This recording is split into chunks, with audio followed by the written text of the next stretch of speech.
Karena angan-angan itu bisa lari ke sana kemari aja karena dia tidak terfokus. Sederhananya seperti itu. Kalau kita sekarang sudah terfokus ke napas, diharapkan kesadaran kita bangkit untuk yaitu tadi melihat Tuhan di dalam sholat kita. Karena sholatnya orang makrifat itu bukan menyembah, sudah mengesahkan diri dengan Tuhan. Kalau Tuhan sudah esa dengan kita karena meliputi kesadaran kita yang terpisah terkadang sih. Kita merasa jauh dari Tuhan, merasa sendirian karena belum kenal Tuhan.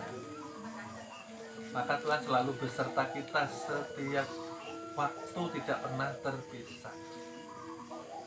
Nah, yang terpisah yaitu tadi yang di dalam kubur mereka masuk tidak mengenal Tuhan, akhirnya celaka, terpisah. Itikat mereka asal dari tanah kembali ke tanah. Ini yang tidak boleh sih.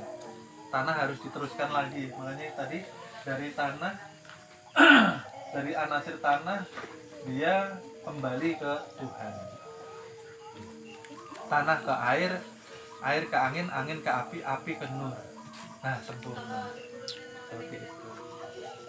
Oleh sebab itu jangan sampai jasad kita hancur lebur di kubur. Kasihan sih ya. Jangan sampai terpisah. Karena ada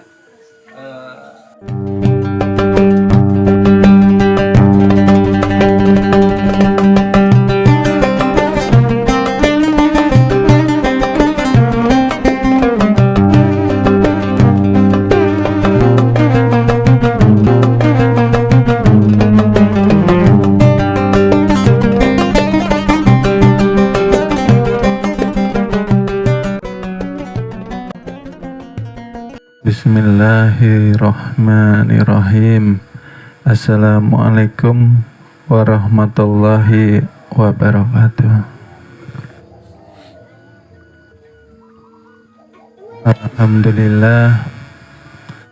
Alhamdulillah, puji syukur kita haturkan kepada Allah Subhanahu wa Ta'ala yang pada malam hari ini telah memberikan kita satu kesempatan yang istimewa dengan menghadiri majelis ilmu disertai kesehatan dan tiada kurang suatu apapun.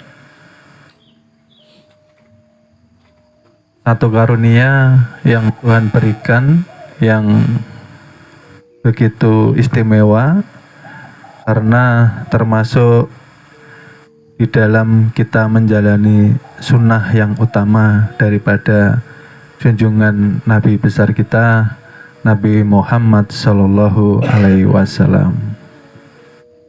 Sunnah mendatangi majelis ilmu untuk mencari keridhaannya Allah Subhanahu wa Ta'ala. Sebelum kami mulai, terima kasih kami sampaikan kepada para jamaah, Bapak Ibu, adik-adik yang dirahmati serta dimuliakannya Allah Subhanahu wa Ta'ala. Sebelum kami mulai, kembali kami mengingatkan bahwa di sini kami tidak bermaksud untuk menggurui, ya. Di sini kami pun tidak berani mengaku menjadi seorang guru, karena telah kita kaji, telah kita ketahui bahwa hakikat guru yang mampu menghantarkan kita menuju kehadirat Tuhan ialah junjungan Nabi besar kita, zahir batin Nabi Muhammad Sallallahu Alaihi Wasallam, ya. Jadi di sini kita belajar bersama, ya. Saya pun juga masih belajar. Nah, malam ini kami hanya menunaikan tugas untuk saling mengingatkan di jalan kebaikan, saling mengingatkan di jalan kebenaran, dan saling mengingatkan di dalam keselamatan. Ya. Jadi kami harap Bapak Ibu di sini duduk santai, belajar kita bersama-sama, ya. Sebelum kita mulai,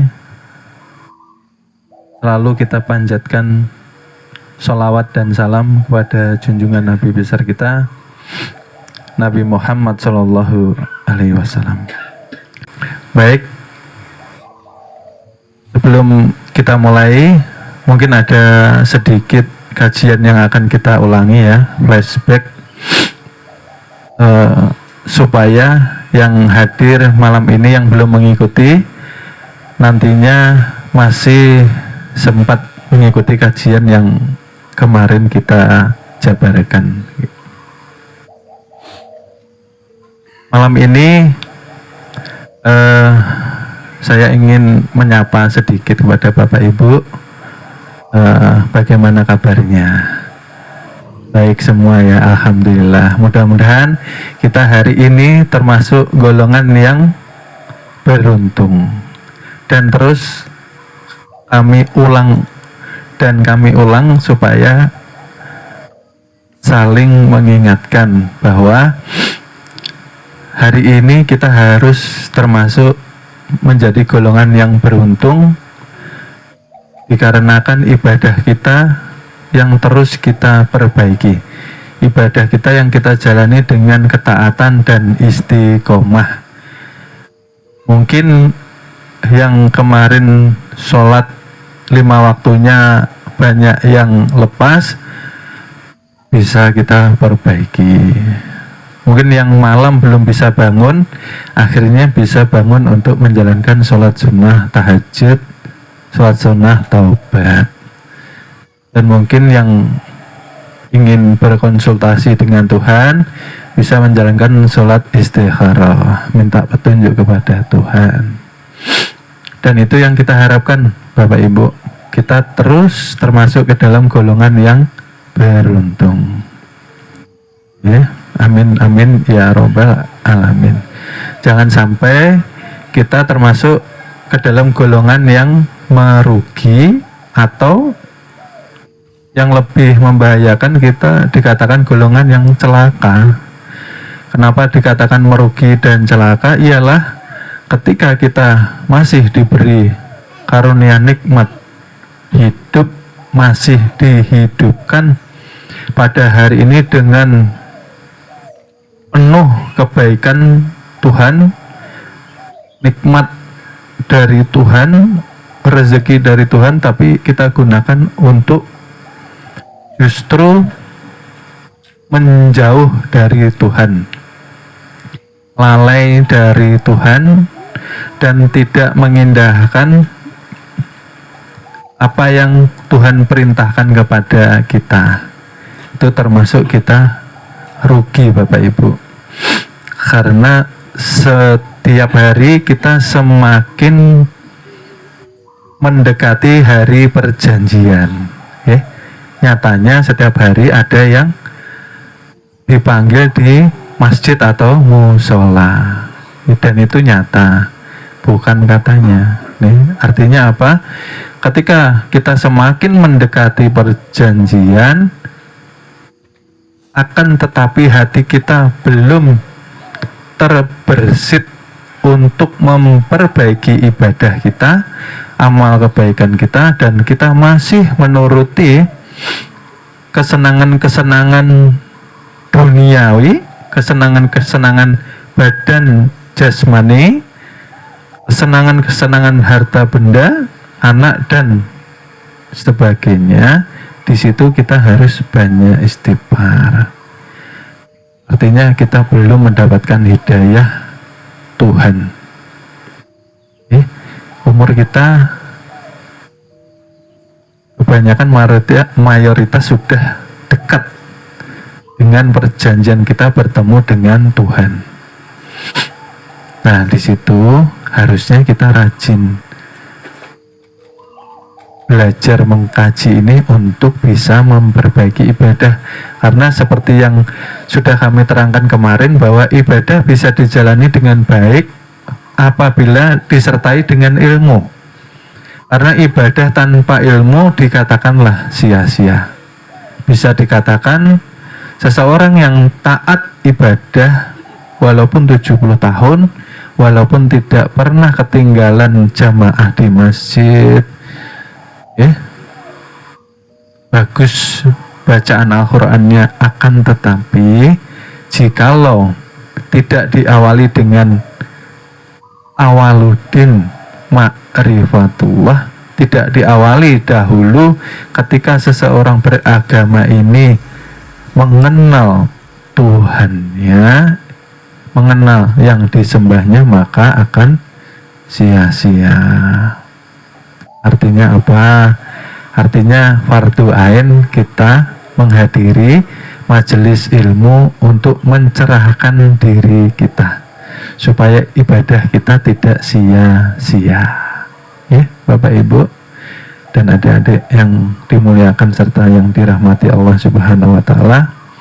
Nasihat ini tertuju kepada kami khususnya dan Bapak Ibu pada umumnya, supaya kita saling mengingatkan, hidup jangan menyanyiakan waktu kembali, karena waktu tidak akan bisa terulang seperti yang kemarin sudah kita lalui lagi. Jangan sampai penyesalan kita rasakan setelah kita masuk ke alam kubur, karena di alam kubur kita semua akan dikasapkan Tuhan.